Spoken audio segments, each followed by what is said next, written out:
अस्सलाम वालेकुम my dear student. उम्मीद करता हूँ कि आप लोग खैर खैरियत से होंगे। एक बार फिर सर आलम खान आप लोगों की खिदमत में हाजिर हूँ।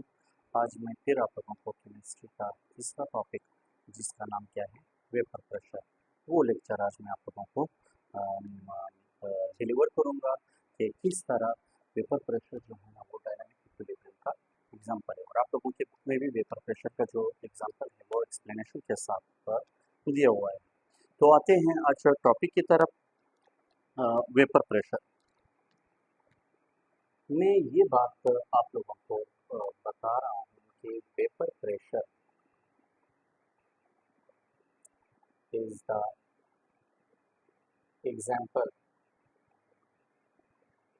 Example of of dynamic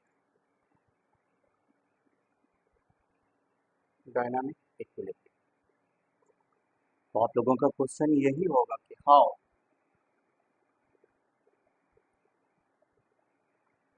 how किस तरह वेपर प्रेशर का जो एग्जाम्पल है वो डायनामिक इक्विलिब्रियम। तो सबसे पहले हम लोग क्या करेंगे, इसी बात को समझते हैं। ये हमारे पास क्या है, एक कंटेनर।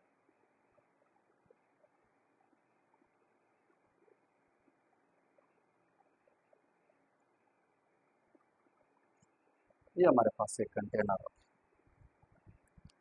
अब इस कंटेनर को आप लोगों ने क्या करना है,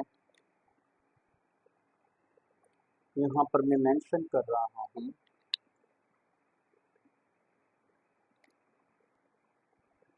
कि ये क्या होना चाहिए, ये कंटेनर क्लोज्ड कंटेनर होना चाहिए। क्लोज्ड कंटेनर होना चाहिए। पहला शर्त ये कि ये कंटेनर क्या होना चाहिए, ये क्लोज होना चाहिए। तो ये होगा हमारे पास क्लोज। अब क्लोज कंटेनर में आप लोगों ने क्या करना है, एक सब्सटेंस रखना है। क्या करना है, यहाँ पर आप लोगों ने क्या करना है, एक सब्सटेंस रखना है।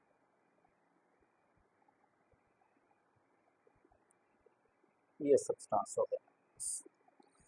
इस सब्सटेंस को हम लोगों ने क्या करना है, नाम देना है। इस सब्सटेंस को हम क्या नाम देंगे, इस सब्सटेंस को हम वोलेटाइल वोलेटाइल सब्सटेंस का नाम देंगे। इस सब्सटेंस को हमने क्या नाम देना है, वोलेटाइल सब्सटेंस का नाम।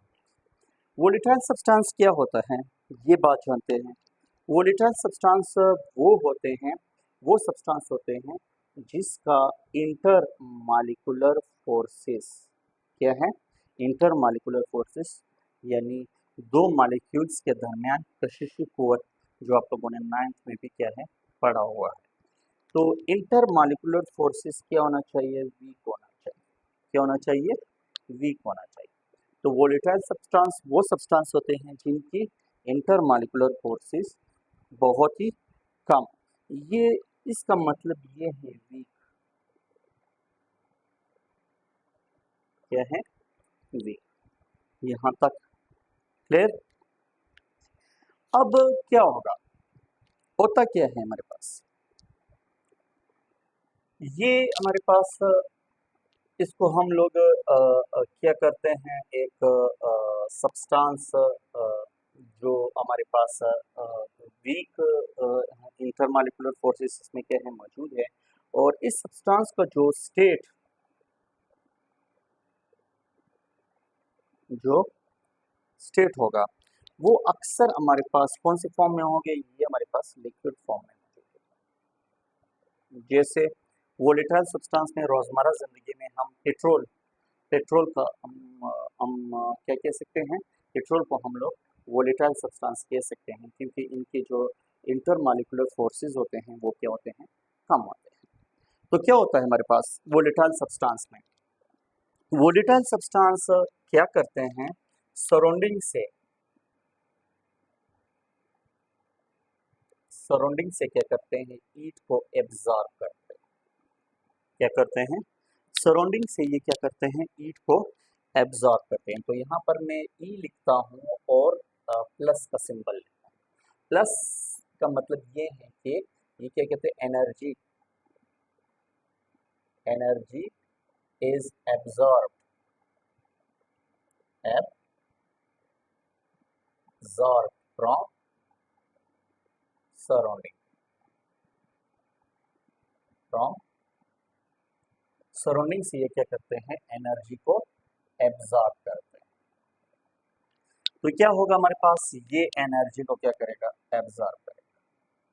एब्जॉर्ब करने के बाद जब ये एनर्जी को क्या करेगा, ये वोलेटाइल लिक्विड को क्या करेगा, सराउंडिंग से क्या करेगा, हीट को क्या करेगा, एब्जॉर्ब करेगा।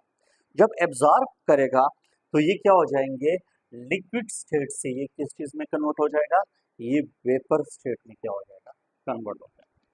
क्यों, इसकी एक रीजन है, जब हीट क्या कर लेते हैं, कोई सब्सटेंस क्या कर लेते हैं, एब्जॉर्ब कर लेते हैं, तो इनकी जो इंटर मॉलिक्यूलर फोर्सेस होते हैं वो क्या हो जाते हैं, वो खत्म हो जाते हैं। क्या हो जाते हैं, खत्म हो जाते हैं इनकी इंटर मॉलिक्यूलर फोर्सेस। और इनमें क्या क्रिएट हो जाते हैं, काइनेटिक एनर्जी, काइनेटिक एनर्जी इनमें क्या हो जाते हैं, सबसे ज्यादा हो जाते हैं। काइनेटिक एनर्जी क्या हो जाती है, सबसे ज्यादा हो जाती है।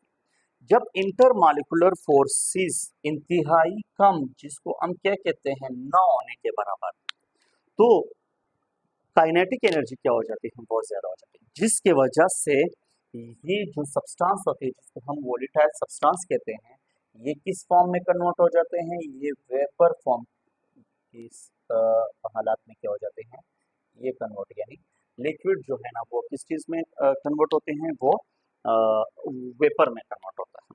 तो यहाँ पर मैं वी लिखता हूँ, वी से मुराद वेपर। अब इसमें दो प्रोसेस होते हैं, क्या होते हैं, दो प्रोसेस होते हैं। एक प्रोसेस ये होता है, यहाँ पर देखते हैं, एक प्रोसेस ये है,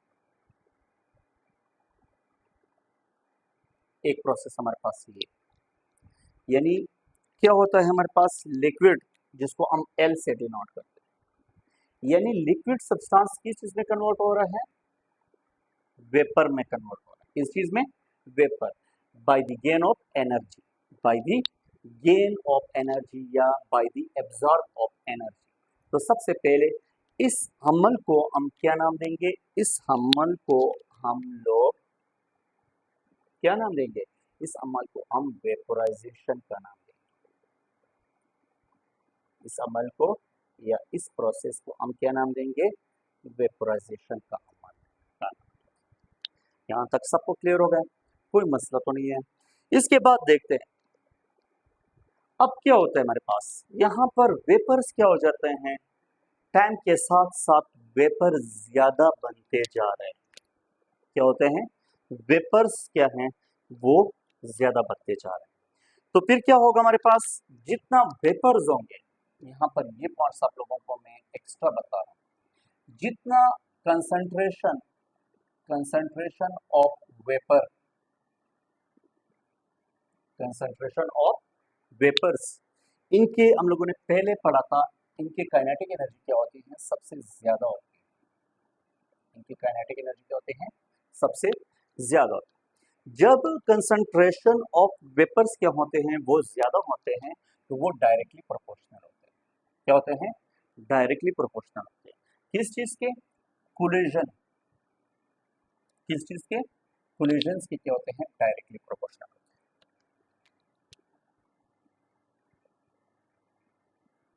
कोलिजन, तो कोलिजन से क्या मुराद है, कोलिजन यहाँ पर दो टाइप्स के होते हैं, among, among each other, among each other, among each other, आपस में क्या होते हैं, टकराते हैं, और with the wall of container, with the wall of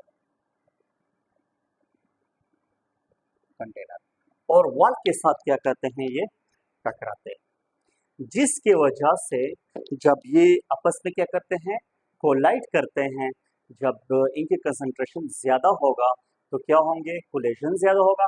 collision के ज़्यादा होने से क्या होता है हमारे पास, काइनेटिक एनर्जी क्या होगा, वो कम होगा। इन दोनों की वजह से काइनेटिक एनर्जी क्या होते हैं, काइनेटिक,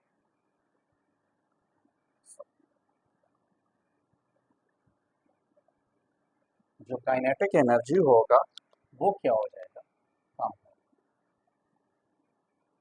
मतलब ये है, इसको एक बार मैं फिर आप लोगों को समझाता हूँ।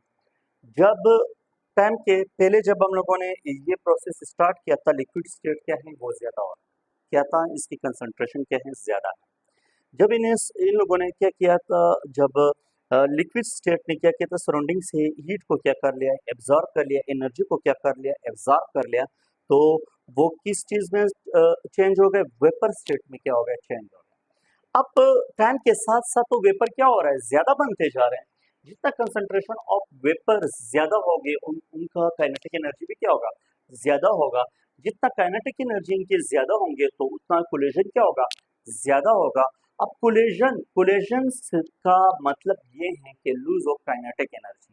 काइनेटिक एनर्जी किस तरह से इनका कम होगा, ये कोलाइड कोलिजन होगा अमॉन्ग ईच अदर, ये आपस में क्या करेंगे, टकराएंगे, और with the wall of container, और वॉल के कंटेनर के साथ क्या करेंगे, टकराएंगे, जिसकी वजह से इनका काइनेटिक एनर्जी क्या होगा, वो कम हो जाएगा। अब जब काइनेटिक एनर्जी क्या होगा, कम होगा, तो क्या होगा हमारे पास, एक प्रोसेस इनका रिवर्स होगा, वेपोराइजेशन के प्रोसेस का रिवर्स होगा। रिवर्स किस तरह होगा, जैसे यहाँ पर वेपर और यहाँ पर हम लोग लिक्विड प्रोसेस, तो वेपर वापस किस चीज में कन्वर्ट हो जाएगा, वापस लिक्विड स्टेट में कन्वर्ट हो जाएगा। इस प्रोसेस को जो हम नाम देंगे वो हम लोग कंडेंसेशन का नाम देंगे। इस चीज का कंडेंसेशन का नाम। तो यहाँ पर हमारे पास दो प्रोसेस होते हैं, एक वेपराइजेशन और एक हमारे पास क्या है, कंडेंसेशन। वेपराइजेशन कौन सा अमल है, जिसमें वोलेटाइल लिक्विड क्या हो जाता है, वेपर स्टेट में कन्वर्ट हो जाता है, और कंडेंसेशन वो अमल है जिसमें वेपर वापस कौन सी स्टेट में, लिक्विड स्टेट में क्या होते हैं, कन्वर्ट होते हैं। इस प्रोसेस को हम क्या नाम देंगे, कंडेंसेशन और एक वेपराइजेशन। यहाँ तक सबको क्लियर हो गया। अब आते हैं, सबसे पहले क्या होता है हमारे पास, सबसे पहले हमारे पास क्या होते हैं, लिक्विड। लिक्विड का जो कंसंट्रेशन होता है वो सबसे ज्यादा होता है। जब लिक्विड का कंसंट्रेशन ज्यादा होगा तो रेट रेट ऑफ वेपराइजेशन का अमल क्या होगा, वो ज्यादा होगा। वो क्या होगा, ज्यादा होगा। जितना लिक्विड का कंसंट्रेशन ज्यादा, उतना ही रेट ऑफ वेपराइजेशन क्या होगा, वो ज्यादा होगा।